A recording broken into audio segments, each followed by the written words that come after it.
அஸ்ஸலாமு அலைக்கும். Hi all எல்லாரும் எப்படி இருக்கீங்க? Hope all are doing good. இங்கே யுஏஇல மழை பெஞ்சுக்கிட்டே தான் இருக்குது. ஷார்ட்ஸில் எடுத்து போட்டிருந்தேன். என்னடா இவன் மழையே போடுறாளேன்னு நினைக்காதீங்க. அந்த அளவுக்கு யுஏஇ அஃபெக்ட் ஆகிருக்கு. ஹஸ்பண்டும் பசங்களும் வீட்டில் இருந்ததுனால ஏதாச்சும் மழைக்கு எதமாக செய்யுங்கன்னாங்க. ஓகே, வீட்டில் சிக்கன் இருந்துச்சு, சிக்கன் பிரியாணி செய்யலான்ட்டு அந்த ரெசிபி தான் உங்கள் கூட ஷேர் பண்ணியிருக்கேன். ஆனால் இந்த தடவை ரொம்ப டிஃப்ரெண்ட்டான ரைஸில் வந்து நான் செஞ்சுருக்கேன். பாஸ்மதி ரைஸு, ஜீரக சம்பா, 24 கேரட் இது எல்லாத்துலேயுமே நம்ம பிரியாணி சாப்பிட்ருப்போம். நான் இன்றைக்கி வரகு அரிசி, அதாவது கோடோ மில்லட்டில் வந்து சிக்கன் பிரியாணி ட்ரை பண்ணியிருந்தேன். ரொம்பவுமே சூப்பராக இருந்துச்சு. அதனால தான் அந்த ரெசிபி உங்கள் கூட ஷேர் பண்ணியிருக்கேன். நீங்களும் ட்ரை பண்ணி பாருங்கள். ஹஸ்பண்டோட ஃப்ரெண்ட் வந்து கொஞ்சம் மில்லட் ரைஸஸ் எல்லாமே ஊர்லேருந்து வாங்கிட்டு வந்து கொடுத்துருந்தாங்க. ஓகே, அதை வச்சு ட்ரை பண்ணலான்ட்டு ட்ரை பண்ணியிருந்தேன். பிரியாணி செய்கிறதுக்கு எல்லாமே ரெடியாக இருக்குது. என்னென்ன திங்ஸ் தேவைப்படுதுன்ட்டு பார்த்துடலாம் வாங்க. சிக்கன் நான் ஒரு 750 கிராம் எடுத்து நல்லா க்ளீன் பண்ணி எடுத்து வச்சுக்கிட்டேன். மசாலாஸ் எல்லாமே நான் எடுத்து வச்சுட்டேன். அப்போ தான் டக்குன்னு செஞ்சிடலாம். நான் இன்றைக்கி சில்லி பவுடர், கரம் மசாலா, அப்புறம் ஷான் பிரியாணி மசாலா இது 3 மட்டும்தான் எடுத்திருந்தேன். அப்புறம் ஓல் ஸ்பைசஸ் எடுத்திருந்தேன், கீ, அப்புறம் கர்டு, அப்புறம் கோடோ மில்லட் அதாவது வரகரிசி. இது வந்து நான் ஒரு 2 கப்ஸ் அளவுக்கு, கிட்டத்தட்ட ஒரு 1/2 kgன்னு வச்சுக்கோங்களேன், அந்தளவுக்கு எடுத்திருந்தேன். இந்த மாதிரி தான் இருக்கும். நம்ம அதிக நேரம் ஊற வைக்க தேவையில்லை. ஒரு 15 மினிட்ஸ் ஊற வச்சா போதும். நம்ம ஆனியனை ஃப்ரை ஆகுறதுக்கே ரொம்ப நேரம் எடுக்குமா, அதனால் நான் இப்போ ஊற வைக்கல. ஓகே, ஆனியன் ஃப்ரை ஆகிக்கிட்டே இருக்கிறப்ப ஊற வச்சுக்கலான்ட்டு 3 ஆனியனை ஸ்லைஸாக கட் பண்ணி எடுத்துக்கிட்டேன். 3 டொமேட்டோவை குட்டி குட்டியாக கட் பண்ணி எடுத்துக்கிட்டேன். ஒரு லெமன், 3 க்ரீன் சில்லி, அப்புறம் ஜிஞ்சர் கார்லிக் பேஸ்ட். வீட்டில் காலி ஆயிடுச்சு, பெருனா இப்போ தானே முடிஞ்சிருக்கு. அதனால் இப்போதைக்கு டக்குன்னு கொஞ்சமாக அரைச்சி எடுத்துக்கிட்டேன் பிரியாணி செய்யலான்ட்டு. அப்புறம் கொரியண்டர், மின்ட் லீவ்ஸ், அவ்வளோதான். தேவையான அளவு ஆயில், இது மட்டும்தான். இப்போ பிரியாணி எப்படி செய்கிறதுன்ட்டு பார்த்துடலாம் வாங்க. நான் இன்றைக்கி குக்கரில் தான் செஞ்சுருந்தேன். ஃபஸ்ட் டைம் ட்ரை பண்ணுறப்ப நீங்கள் வந்து நார்மல் பேன்லேயே ட்ரை பண்ணுறது பெட்டர்னு நினைக்கிறேன். எனக்கு கொஞ்சம் லைட்டாக குழஞ்ச மாதிரி போயிடுச்சு, ஆனால் சாப்பிட்றப்ப சூப்பராக இருந்துச்சு. பேனில் ட்ரை பண்ணால் இன்னுமே நல்லா இருந்திருக்குமோ அப்படின்னு சொல்லிட்டு எனக்கு தோணுது. நீங்களும் ட்ரை பண்ணுறதா இருந்தால் பேன்லேயே ட்ரை பண்ணுங்கள். இப்போ வந்து ஒரு 3லேருந்து 4 ஸ்பூன்ஸ் ஆஃப் ஆயில் சேர்த்துட்டு ஓல் ஸ்பைசஸ் எல்லாத்தையுமே சேர்த்துட்டு ஆனியன் ஃப்ரை பண்ணி எடுத்துக்கோங்க. நல்லா வந்து ஆனியன் ஃப்ரை பண்ணுறதுல தான் பிரியாணியோட டேஸ்ட்டே எப்படி இருக்குன்னு தெரியும். ஒரு 3 spoons of ginger garlic paste, அப்புறம் green chilli, coriander, mint leaves இது எல்லாத்தையும் போட்டு நல்லா ஃப்ரை பண்ணிடுங்க. இந்த டைமில் கொரியண்டர், மின்ட் லீவ்ஸ் போடுறதுனால நம்மளுக்கு ஸ்மெல்லு ரொம்பவுமே சூப்பராக இருக்கும். லாஸ்ட் வரைக்கும் பிரியாணியில் அந்த ஸ்மெல் இருந்துக்கிட்டே இருக்கும். நான் இன்றைக்கி கர்டு ஒரு 4 ஸ்பூன்ஸ் ஆஃப் கர்டு வந்து நான் சேர்த்துக்கிட்டேன். அதோட கொஞ்சம் வாட்டருமே வந்து அந்த கர்டில் இருந்ததை ஆட் பண்ணிக்கிட்டேன்.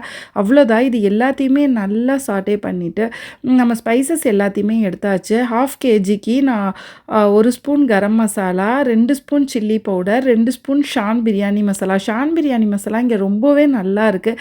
இப்போ டக்குன்னு செய்கிற பிரியாணி எல்லாத்துக்குமே நான் இது தான் யூஸ் பண்ணுறேன். இது கூடவே சிக்கனையும் சேர்த்து நல்லா சாட்டே பண்ணி விட்டுருங்க. இதை ஒரு 5 to 10 மினிட்ஸ் வரைக்கும் நல்லா சாட்டே பண்ணிவிட்டு அதுக்கப்புறமா நம்ம கட் பண்ணி வச்சுருந்த டொமேட்டோவையும் சேர்த்துருங்க. டொமேட்டோ லாஸ்ட்டாக சேர்க்கறது ரொம்பவுமே நல்லா இருக்கும் பிரியாணி. இதே ஸ்டெப்ஸை ஃபாலோ பண்ணி நீங்கள் ட்ரை பண்ணி பார்த்துட்டு எப்படி இருக்குன்ட்டு சொல்லுங்கள். இது கூடவே பிரியாணிக்கு தேவையான அளவுக்கு சால்ட்டுமே சேர்த்து இதை ஒரு 10 மினிட்ஸ் அப்படியே வச்சுருங்க. க்ளோஸ் பண்ணலாம் தேவையில்லை. அதுக்கப்புறம் தண்ணி விட்டுருக்கோம்.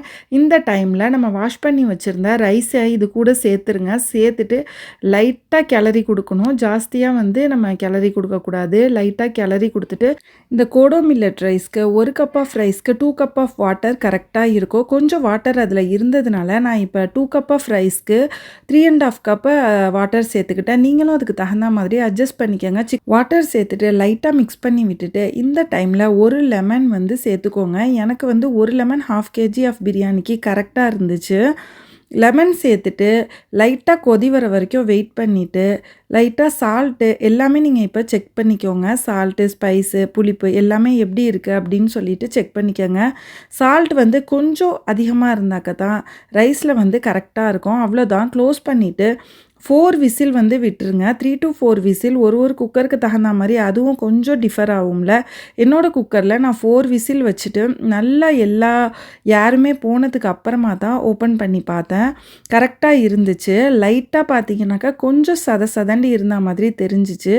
ஆனால் க்ளோஸ் பண்ணிவிட்டு ஒரு 25 மினிட்ஸ் அப்படியே விட்டுட்டு ஓப்பன் பண்ணி பார்த்தேன். கரெக்டாக வந்துருச்சு பிரியாணி. நம்ம ஜீரக சம்பா ரைஸ் பிரியாணி இருக்கும் இல்லையா, அதை விட கொஞ்சம் குட்டி குட்டி ரைஸஸாக இருந்துச்சு. இருந்துச்சு. ஆனா டேஸ்ட் வைஸ் ரொம்பவுமே சூப்பரா இருந்துச்சு. எந்த ஒரு வித்தியாசமுமே தெரியல. பசங்க வந்து ஃபர்ஸ்ட்டு மில்லட் பிரியாணி அப்படின்னோனே, "மில்லட்டா?" அப்படின்னாங்க. ஆனா சாப்பிட்டுட்டு, "செம்மையா இருக்கு, சூப்பரா இருக்கு" அப்படின்னாங்க.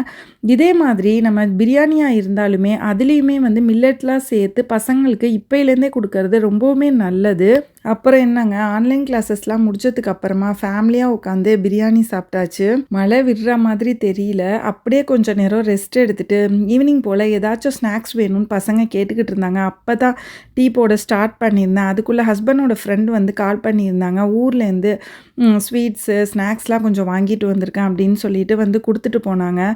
ஓகே, அப்பா ஸ்நாக்ஸ் பண்ற வேலை மிச்சமாயிருச்சுன்னு சொல்லிட்டு, அத தான் என் பொண்ணு வந்து பிரிச்சுக்கிட்டு இருக்காங்க. நம்ம இங்க எவ்வளோ தான் ஸ்நாக்ஸ் வாங்குனாலும், ஊர்லேருந்து நம்மளா இருந்தாலும் சரி, இல்ல வேற ஃப்ரெண்ட்ஸா இருந்தாலும் சரி, கொண்டு வந்து குடுக்குறப்ப, அது வந்து ஒரு மனசுக்கு ஹேப்பியாவே இருக்கும் அப்படின்னு சொல்லலாம். அன்னைக்கு ஈவினிங் ஸ்நாக்ஸ் வந்து எங்களுக்கு மிக்சர், அப்புறம் ஹல்வா, நேந்திரங்காய் சிப்ஸ் இது கூடவே ஒரு ஸ்வீட் பாக்ஸும் குடுத்துருந்தாங்க. பசங்க ரொம்ப ஹேப்பி ஆயிட்டாங்க. டீயோட சேர்த்து அந்த ஸ்நாக்ஸுமே வந்து சாப்பிட்டுட்டு, அப்படியே வந்து அன்னைக்கு ஓடிருச்சு. மழை தான் நிக்கவே இல்ல. அப்படியே பேஞ்சுக்கிட்டே இருந்துச்சு. இந்த விளாக் உங்களுக்கு இன்ட்ரெஸ்ட்டா இருக்கும்னு நம்புறேன்.